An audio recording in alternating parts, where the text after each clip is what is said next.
Cerita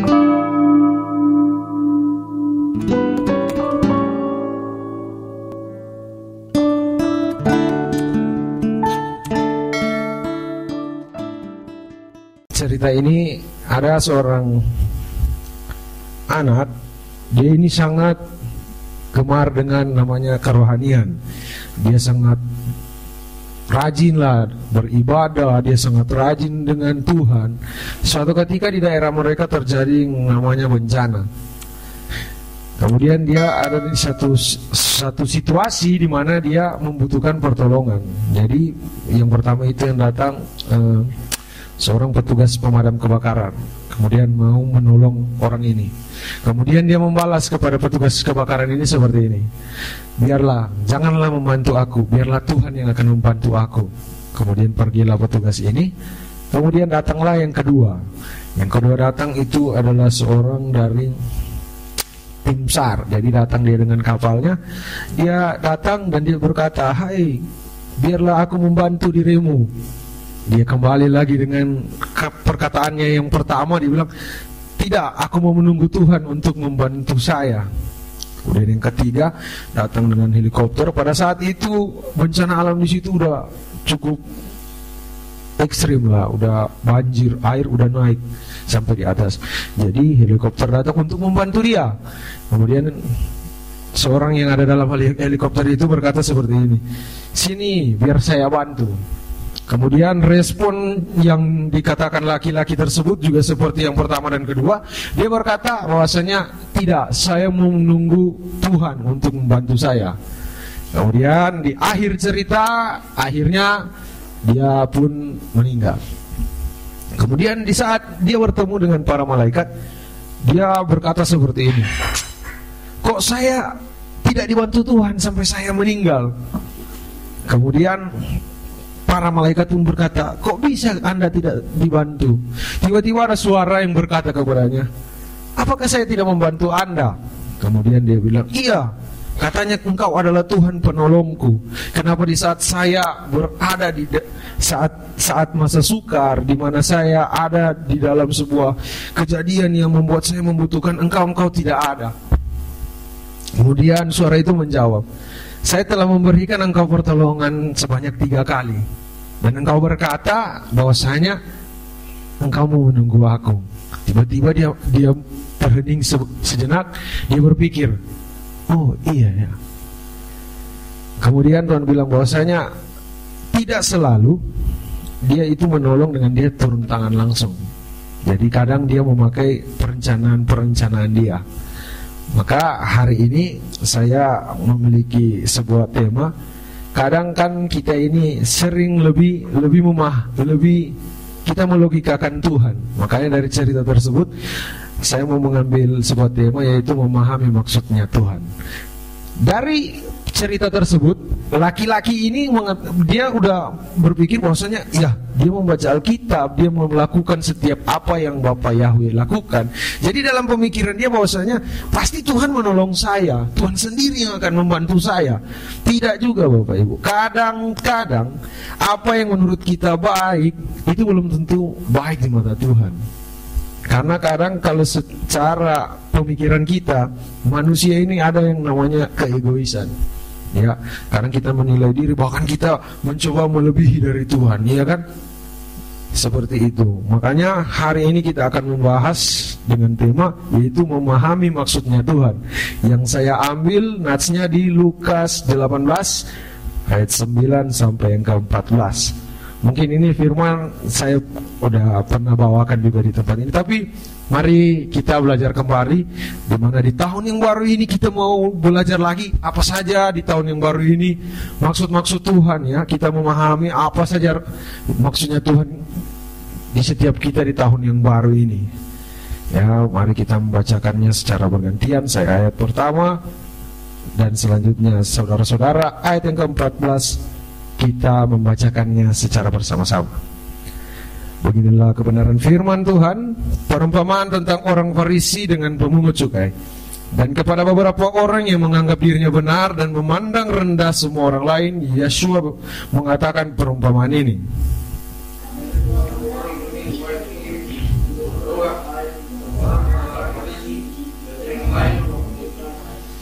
Orang Farisi itu berdiri dan berdoa dalam hatinya begini, "Ya Elohim, aku mengucap syukur kepadamu karena aku tidak sama seperti semua orang lain, bukan perampok, bukan orang lalim, bukan pezina, dan bukan juga seperti pemungut cukai ini."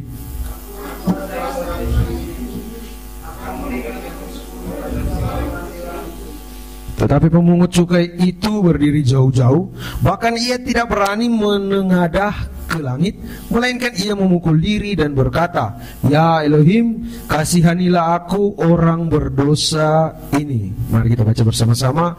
"Aku berkata kepadamu, orang ini pulang ke rumahnya sebagai orang yang dibenarkan Elohim, dan orang lain itu tidak. Sebab barang siapa meninggikan diri, ia akan direndahkan, dan barang siapa merendahkan diri, ia akan ditinggikan." Haleluya. Jadi seperti yang saya udah bilang, bahwasanya hari ini kita akan belajar memahami maksudnya Tuhan. Apa sih maunya Tuhan? Apalagi di tahun yang baru ini, supaya kita lebih lagi memahaminya, ya. Jadi saya mengambil renungan kita pada malam hari ini yang terdapat di perumpamaan dua tokoh, yaitu seorang Farisi dan pemungut cukai. Jadi poin yang pertama yang saya berikan untuk hari ini yaitu, yang pertama adalah lakukan itu bukan karena rutinitas. Itu saya ambil dari ayat yang ke-11 dan ke-12. Begini bunyinya, orang Farisi itu berdiri dan berdoa dalam hatinya begini, "Ya Elohim, aku mengucap syukur kepadamu karena aku tidak sama seperti semua orang lain, bukan perampok, bukan orang lalim, bukan pezina, dan bukan juga seperti pemungut cukai ini. Aku berpuasa 2 kali seminggu, aku memberikan 1/10 dari segala penghasilanku."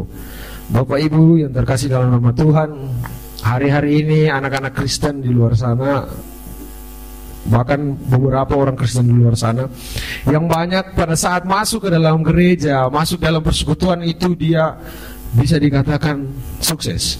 Tapi pada saat dia keluar dari gereja, itulah kegagalan dia. Kenapa? Karena seperti orang Farisi ini, dia melakukan semua yang menurut pada saat itu, ya memang benar, beribadah kepada Tuhan itu menyenangkan hati Bapa, melakukan puasa, melakukan yang telah ditulis bahwasanya kalau kita melakukan ini kita berdosa, itu betul.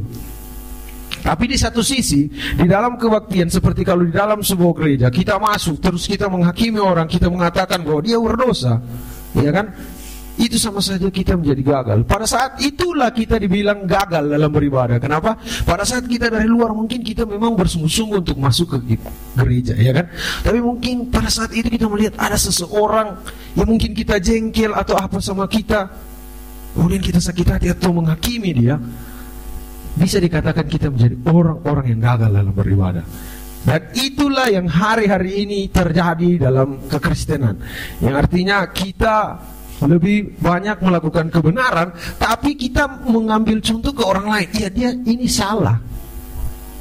Seperti ada perumpamaan Tuhan Yesua, yaitu kepada seorang yang berzina.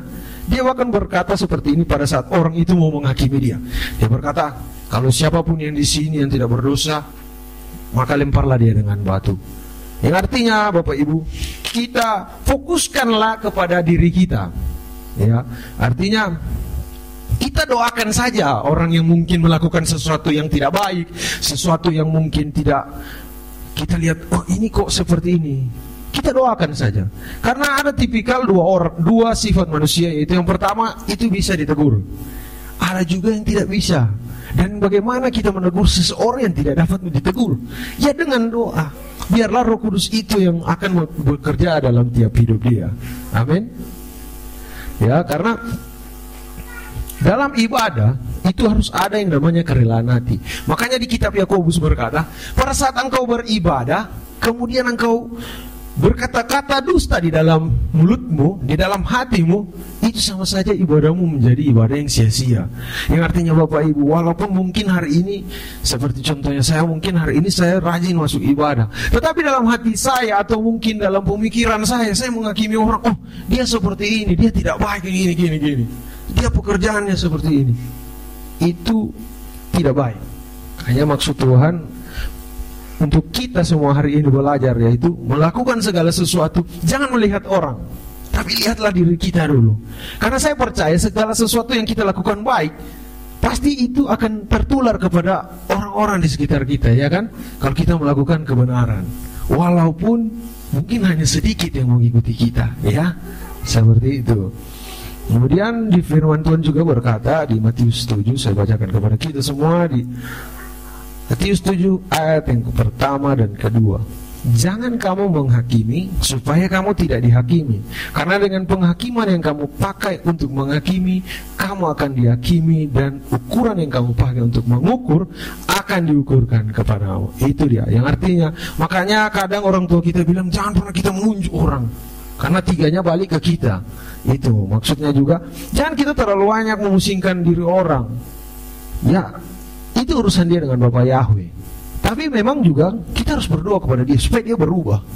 Ya, intinya adalah saya mau mengingatkan untuk kita semua, kita sama-sama belajar hari ini bahwasanya jangan menjadi rutinitas seperti ahli Farisi ini. Kalau kita lihat, dia memang melakukan segala sesuatu yang ditulis di Taurat gitu.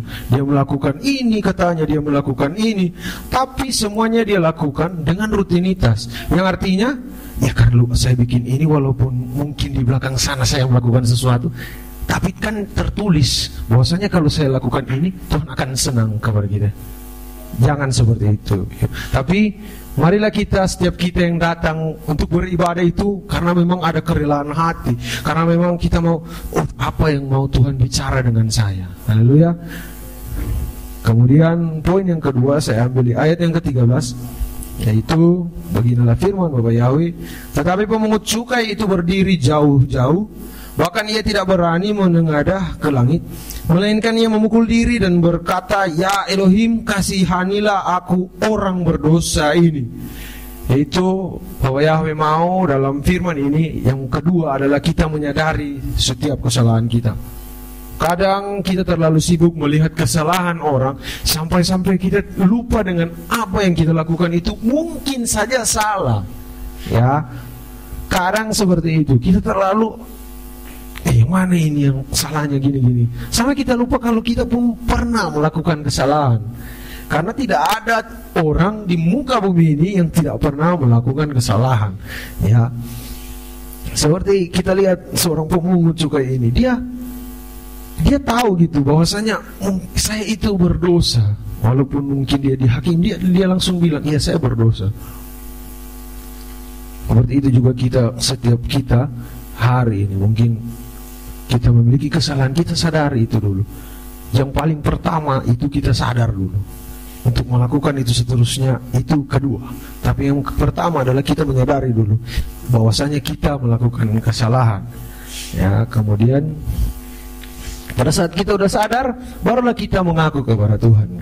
Seperti firman Tuhan mengatakan di 1 Yohanes 1 ayat 9, kalau kita mengaku dosa kita, Tuhan itu setia dan adil.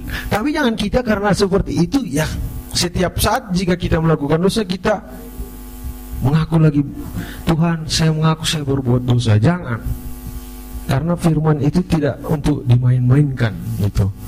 Kemudian sebenarnya jika kita menilik lebih dalam, pekerjaan yang dilakukan pemungut cukai ini tidaklah salah, ya. Cuman mungkin pada zaman itu orang yang bekerja di pemerintahan lain itu dianggap menjadi seorang yang kafir di mata orang-orang Farisi, orang-orang yang ahli dalam Taurat.